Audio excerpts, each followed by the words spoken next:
Okay, I hope you're enjoying the story so far. Today we have chapters 8 and 9. Chapter 8. Thomas Gray was in the middle of giving what he thought was a boring speech on terrorists. The director had been scheduled for this speech, but he had been called up to the big house. Thomas was just turning to page 4 when Secret Service men seemed to come out of the woodwork. They surrounded him, and one said, "You have to come with us, sir." "Where are we going?" "Oval Office, sir." Thomas was both bewildered and scared as he was hustled into the Oval Office. He had no idea what was going on or what had happened.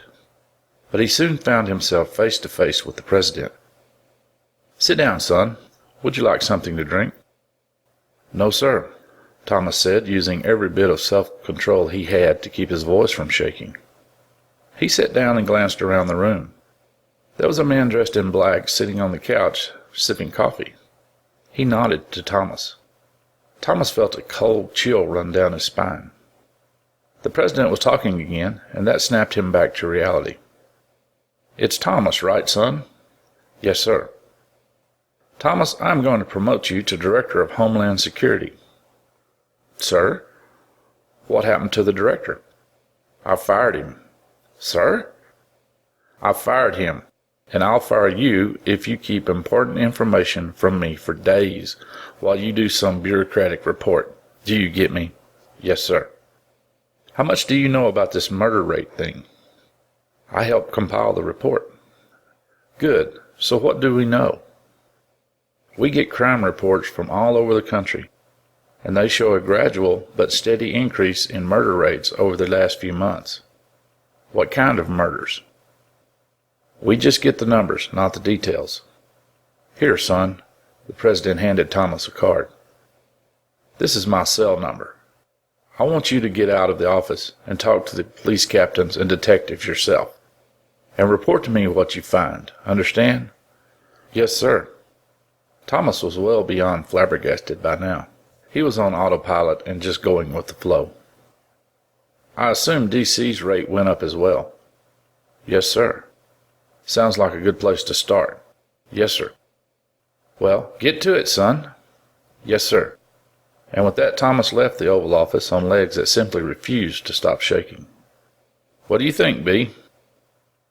"Well, you at least put the fear of God in him." Thomas finally made it to his office, and just sat for a few minutes to collect his thoughts. He got out the crime reports for D.C. and started analyzing them. What he soon found was that the crime rate for murder had risen more in the middle-class districts than in the poor districts. This struck him as odd. He started to call the police commissioner, then stopped. Too high up, he said to himself. He then found the district with the highest increase and called the precinct office. By this time it was 4 o'clock in the afternoon. Someone answered, "14th Precinct." "I need to speak with your captain." "Hold, please." "May I help you?" "I need to speak with your captain, please." "Who may I say is calling?" "The Director of Homeland Security," Thomas replied, and found he liked how that sounded. "Is this a joke, sir?" "I assure you this is not a joke. Put him on the phone, or I will have your job and his job by tomorrow." Thomas didn't know if he could do that or not. He made a mental note to look up just what power he really had now. But it sounded good, and in today's economy, a job was a precious thing. After all, he had the president's cell number, and that had to be good for something. "This is Captain Baker at the 14th Precinct. How may I help you?" "This is Thomas Gray, Director of Homeland Security. I am on my way to your precinct. Can you have me a temporary office and a computer ready?" Yes, sir." "Good. I will need to speak to your homicide detectives." "Yes, sir." Thomas worked late into the night poring over the crime reports. He first took all the reports for the last 3 months and put them each into categories, i.e. drug-related, bar fights, robberies, and so forth. What he found was that some didn't fit any standard profile. This piqued his curiosity. He quickly did the math and found that if you subtracted these oddball cases from the statistics, the murder rate had actually fallen. The next morning he questioned the detectives about these oddball cases. They had no explanation and no leads on any of them yet. How can this be? Thomas asked. We are not equipped or staffed for this many cases, one of the detectives replied. We started concentrating on the ones with leads. Okay, load up and we're going to go back to some of these crime scenes, Thomas replied. Thomas had a degree in criminal psychology, along with others, so he didn't think he was too far out of his league. The first place on the list was an industrial pipe fabrication shop. They went in, re-interviewed all the employees. Thomas watched and listened. All the interviews matched with the first batch that were taken 30 days ago. The second and third scenes were the same. Everything was the same as before, no new leads. Okay, this is going nowhere fast, Thomas thought. Let's try a different direction, guys, he said to the detectives. We will get a fresh start in the morning. The next day, Thomas turned to the beginning of the list. This was the oddball crimes that had happened 3 months ago. They did the same as before. They went back to the scenes and interviewed the employees. At the first address, Thomas gasped, Are all these scenes a place of business? I think so. Doesn't that strike you as a little strange? We've seen murdered people just about anywhere you can imagine, replied one of the detectives.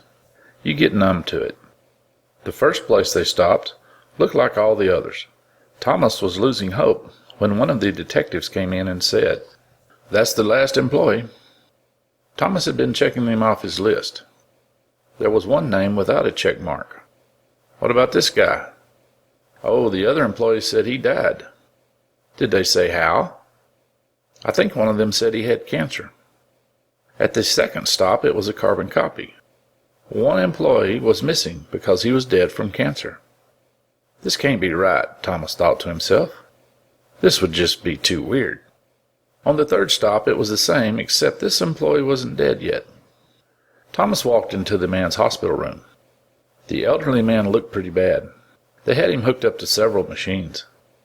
Thomas introduced himself and explained why he was there. The elderly gentleman started laughing so hard, Thomas thought he would die before they could get any information. The man's laughter finally subsided. It's about time you guys got your head out of your butts. Here. He handed Thomas what looked like a business card. Thomas looked at it. The only thing on it was a web address. The doctors say I've got about 3 days, so do your worst, the man said, then burst into another spasm of laughter. What are you saying? Thomas asked. I'm not saying anything else till I get one of them court-appointed lawyers. What do we do? Asked one of the detectives. That's a real good question, Thomas answered. Thomas sent the detectives home for the night. Then he just sat down on a bench outside the hospital. The night air was crisp. He hoped it would help him think. The more he thought, the worse it got. This would be like fighting an entire army of kamikazes. These people literally had nothing to lose. Even if they were caught in the act, most would be dead before they could stand trial. When Thomas got back to his office in D.C., he immediately went to the web address on the card. He couldn't believe what he was seeing. Detailed plans, blueprints, and computer software. It was like a one-stop shop for assassins. Then he thought someone needs to shut down this site. Then, oh hell, I am that someone. He picked up the phone. Gary, get in here. Gary Summerfield was his top internet guy. A few minutes later, a very young-looking man entered his office carrying a laptop. The man looked no older than 16, but was in fact 22. The laptop he carried was his own. He refused to use one of the government's. He also had his own software that he had written. The software was years ahead of anything the government had. He had offered to share the software for a price, but no one else in the department could use it without a year of training. The Secret Service had looked at it and said that it was okay for him to use it on the job. But Thomas had a suspicion. They didn't have a clue and just didn't want to look stupid. What's up, boss? Gary asked. Take a look at this website. Gary sat down across from Thomas and flipped open his laptop. Thomas started. The URL is... That's okay, I got it. What do you mean? I haven't told you what it is. I always have some software running in the background that lets me see where every computer in this department is at all times. Sir. Did you tell me about that? I told the old department head, sir. Oh. Gary studied the website for about 5 minutes, then said, "Well, look at that, would you?" "What?" "There's a real new virus attached to this." "Why didn't my antivirus catch it?" "Well, it's so new, it's really not a true virus. Most viruses intend to do harm to the PC. However, this one just sends a copy of this website to everyone in the victim's email contact list. It doesn't hurt anything, and it uses the same command route a real person would use. So the antivirus software ignores it." "How did your laptop catch it?" "I use a different antivirus program than anyone else." "Where did you get it?" "I wrote it." "If it's that good, why don't we all have it?" "The old department head didn't want to pay me for it." "That sounds about right." Gary's eyebrows went up. "Well, would you look at this?" "What, damn it?" "This one's been modified slightly. It not only gets into the email list, it also gets into the friends and contacts from Facebook and all other social networks." "Is that bad?" "That means its range is double that of any average virus." "So you're saying when I opened this page a little while ago, it sent copies to all my contacts and friends?" "Yep." Thomas let out a small moan, and then sat there quietly. He went over the list of contacts in his mind. Did any of them have a terminal disease? He didn't think so, but it didn't end there. Did any of their contacts have an illness? Not to mention their friends or on Facebook. He could remember someone bragging about how many friends they had. The number had been in the hundreds. Thomas couldn't help but think someone was going to die because he had opened that page. "Can you shut this site down?" "Yes, but—" "What?" "It's a little too late." "I want to find the author of this site." "It's right here on the page." "Do you really think he would use his real name?" "If what he says is true, and by looking at these dates, he's already dead." "Any way of containing this virus?" "Not without shutting down the whole internet. And at that, if we turn it back on, the virus will just start up again." "This is bad, and it just keeps getting worse," Thomas said. Gary chuckled. "Look at it this way.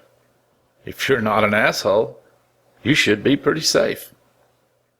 I want you to do what you can to contain this without shutting down the internet."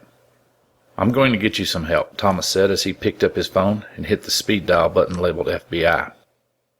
After that, he called the president. "Yes?" "This is Thomas Gray, sir." "Have you got something?" "Yes, sir." "Is it bad?" "Yes, sir." "I will schedule a meeting in the morning." Thomas got to the meeting a little early the next morning, only to find that he was the last one to arrive. He looked around the table and recognized a few faces. Both the president and the vice president, a couple of generals, the secretary of state, a couple of science advisors, a few people Thomas didn't know, and the dark man that was in the president's office the day he was appointed. Thomas got out his notes and arranged them in order. The president cleared his throat and said, "Thomas, tell us what you found." Thomas summarized his investigation and conclusions. When he finished, he looked up. Everyone was looking at him with blank looks, except the man in black, who was eating a donut. "This is what you found?" asked the president. "Yes, sir." "Well, I have to say it's the last thing I would have expected. Hell, I would have put cancer victims behind UFO aliens." "At least it's better than terrorists," one of the advisors spoke up. The president put his head in his hands for a few moments, then looked up at the young man. "What's your name, son?" "Alex, sir." "Alex, you're fired. Please leave now." Alex kind of chuckled, then looked around the room. Slowly realizing the president wasn't joking, he slowly got up and left. "I can't stand an ass kisser, and I really can't stand one this stupid, too. Anyone got anything intelligent to say?" After a few minutes, one of the other advisors spoke up. "It seems like any way we attack this, we get in more trouble than we're in now. We could use the National Guard to just round them up. But the lawyers and civil rights loonies would have a heyday, one of the generals added. Not to mention the press, the other general added. If I may, Thomas spoke up. If we set aside all worries about lawyers and press, or what anyone thinks of us, we have to remember these people have nothing to lose. It will be a small war trying to arrest them. They are prepared and ready for anything, and could care less if they get killed. And don't forget, they are somewhat organized. We might get a few to start, but soon they would spot us coming. One of the generals spoke up. So what would happen if we just shut the internet off and left it off?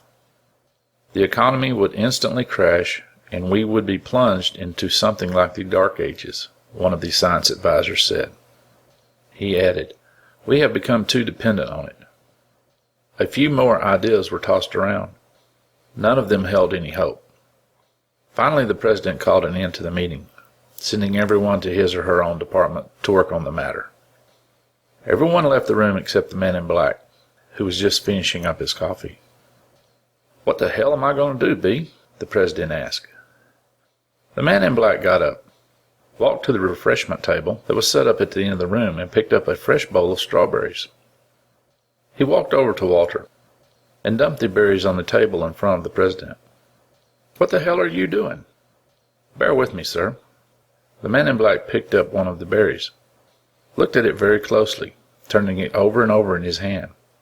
That's a good one, he said, and put it back in the bowl. He did this with every berry. When he was done, the bowl was only about 3/4 full now, and there was a small pile of slightly defective berries beside it. He then reached down, picked up the wastebasket, and raked the defective berries into it. He then pushed the bowl of perfect berries toward Walter. The president looked at the bowl for a few minutes, perplexed. Then his eyes started to widen. You're saying I should just let this run its course? I didn't say anything, Mr. President. How could I do that? There is the other option, sir. What option? Instead of arresting or killing the terminally ill, you could cure them, the dark man replied. The president had a flashback to one of his secret briefings, specifically when he had been told there was a cure for cancer. It had been discovered shortly after they had completely mapped the human genome, which was also a secret. He had asked why in the world it was a secret. The answer he got was that it had been decided, after much study, that the economy was better off if it was kept a secret. But of course, if he or any of his immediate family got cancer, they would be cured. How do you know about that? I have my sources, the man in black said. But it would be throwing the pharmaceutical companies under the bus. Better them than you. Later that week, the president held a secret meeting with the CEOs of all the major drug companies. Walter explained the situation to the CEOs. He withheld nothing. He finished up by saying, I think it's time for the world to know we have a cure. All of the CEOs objected immediately. Walter held up a hand, and they quieted down. This is the way it's going to be. Either I tell them, or you tell them and take the credit for it. One of the CEOs spoke up. Do we have to tell them about the other things? I see no reason to do that at this time, the president answered. Chapter 9. Susan was at home that evening reading when the phone rang. It was Shelley, one of her friends from work. Susan, you have to turn on the news right now. You know I don't watch any of that junk. Yeah, I know, but you need to see this. Okay, what channel? Any channel. It's on all of them. Susan clicked on the television. There were news commentators rattling on about some special announcement. Then they cut to a podium filled with microphones. A middle-aged man stepped up to the microphones. The captioning below him declared this was Daniel Berkshire, CEO of Biogenetic Pharmaceuticals. People of the United States, he started, then stopped. No, people of the world.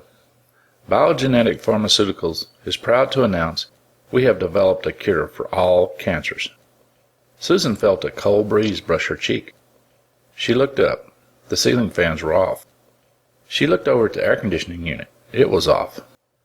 A tear ran down her cheek. If only they could have been a little quicker, she thought, and she turned the television off. 3 days later, Shelley called again. "You've got to see this," she was saying. Okay, Susan replied as she turned on the television. This time, it was just the news reporters going on about what they were calling the cover-up of the millennia. Seems there was an employee at Biogenetics that did some digging and came up with positive proof that in fact they had developed the cure 5 years ago and were keeping it a secret.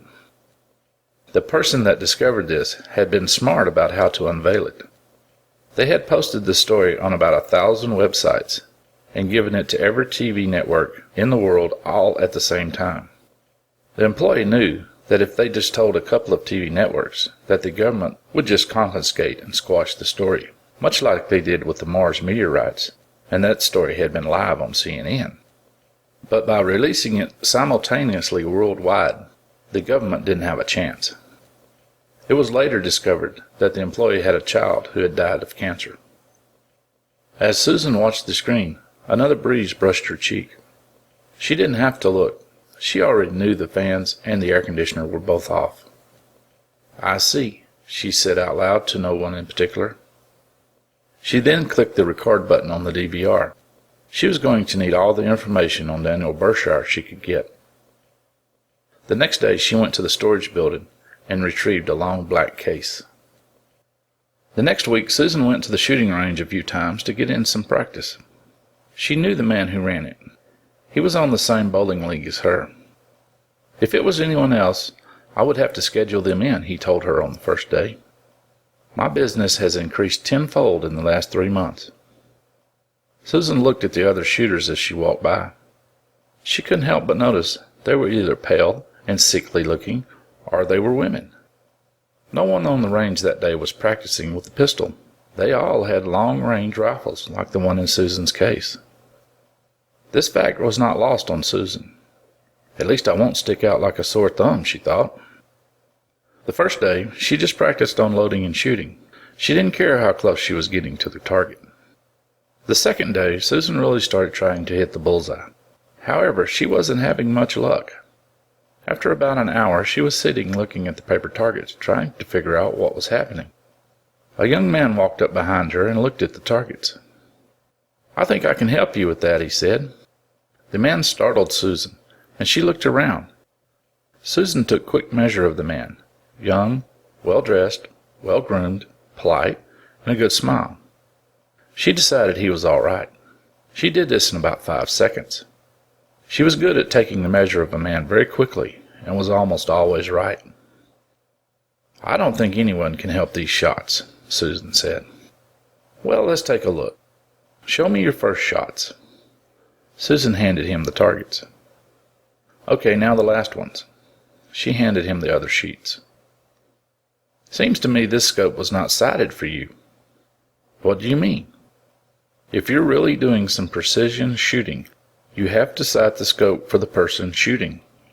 Most people do little small things when they shoot. They will flinch or tighten certain muscles before they shoot.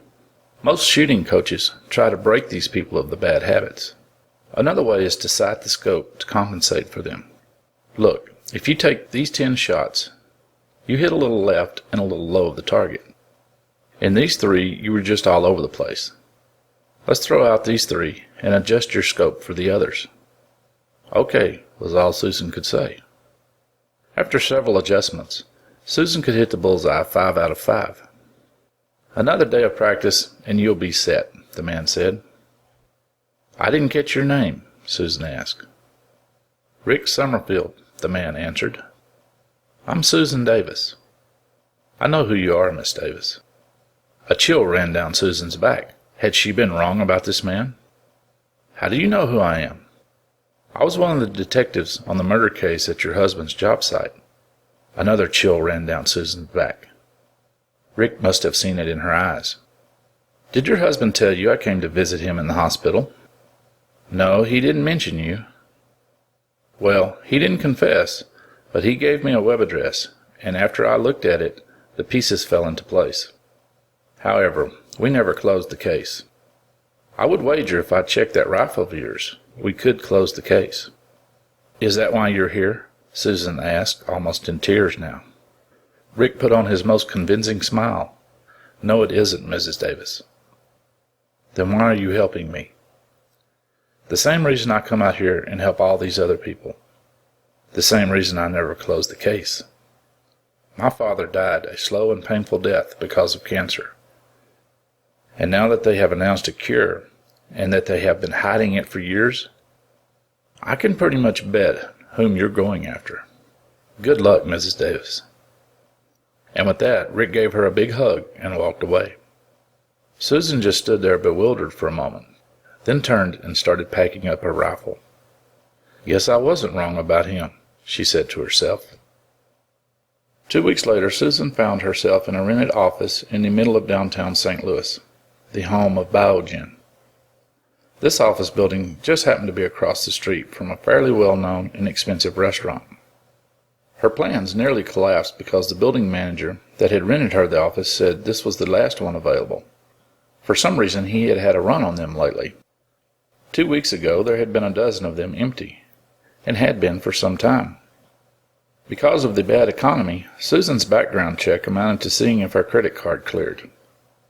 Susan had gotten a fake one, as per Rich's website instructions.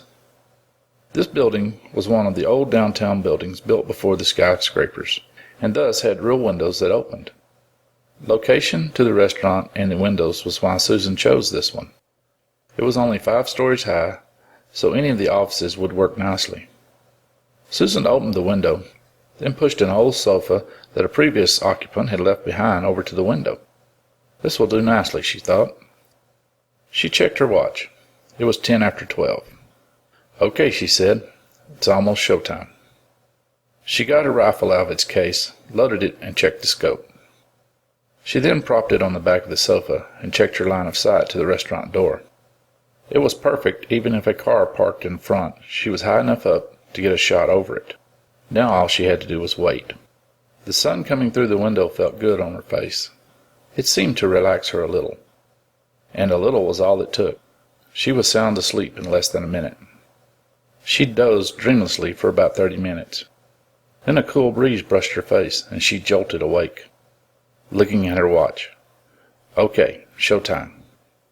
Susan laid the rifle across the back of the sofa, found a comfortable position, adjusted the scope for the front door of the restaurant, pulled the butt of the rifle tight against her shoulder, glanced at her watch again.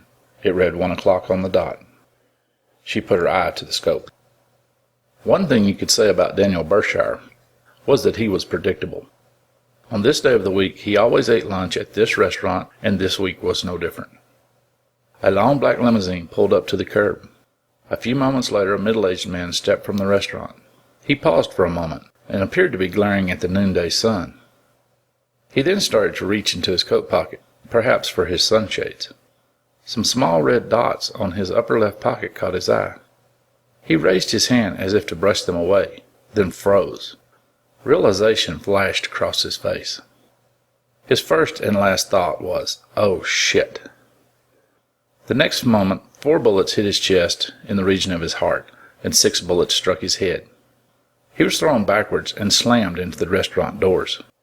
Susan had watched the limo pull up, and saw her target walk out of the restaurant. She put her sight on the man's upper left coat pocket. Susan's scope did not have crosshairs.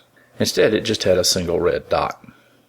As she moved the dot over just a little toward the center of his chest, she thought she saw more red dots on the man's pocket. She thought it was just the sun reflecting inside of her scope, and slowly squeezed the trigger. Through the scope, she saw the man fall backwards and collapse. Susan immediately got up, put her gun in the case, looked around the office to make sure she was leaving nothing behind, and quickly left. She got in her car and exited the parking garage on the other side of the block from the restaurant. There were no sirens yet. She thought this was a good sign. Susan was out of town in 30 minutes and on her way home. The driving was the only part of the plan she didn't like. But flying with a rifle these days was impossible, and it was easy to shut down an airport. When she stopped that night to sleep, she was already a state away. Susan checked into a Best Western, got into her room, and tried to relax. She turned on the TV. All the major networks had the story on. She didn't want to watch, but she needed to see if the police had any leads. The newscasters were saying the autopsy report had confirmed that 10 bullets had hit Berkshire at the same time. Susan's mouth fell open. What the hell? One of the reporters was now questioning one of the detectives about the possibility of automatic weapons fire. No, the detective answered. Some of the bullets were of a different caliber. We believe there were multiple shooters. All of a sudden, Susan remembered what the building manager had said about renting all the offices recently. She felt relatively safe after hearing the news report. She got out her laptop, hacked into the hotel's Wi-Fi, and sent an email. She took a shower and was actually able to get a good night's sleep. The next day she got home just as the sun was going down. She took a familiar detour, and again a small silver object sailed out of the window of the car and splashed into the water. The notebook computer tumbled through the dark water and finally came to rest right beside something of similar shape.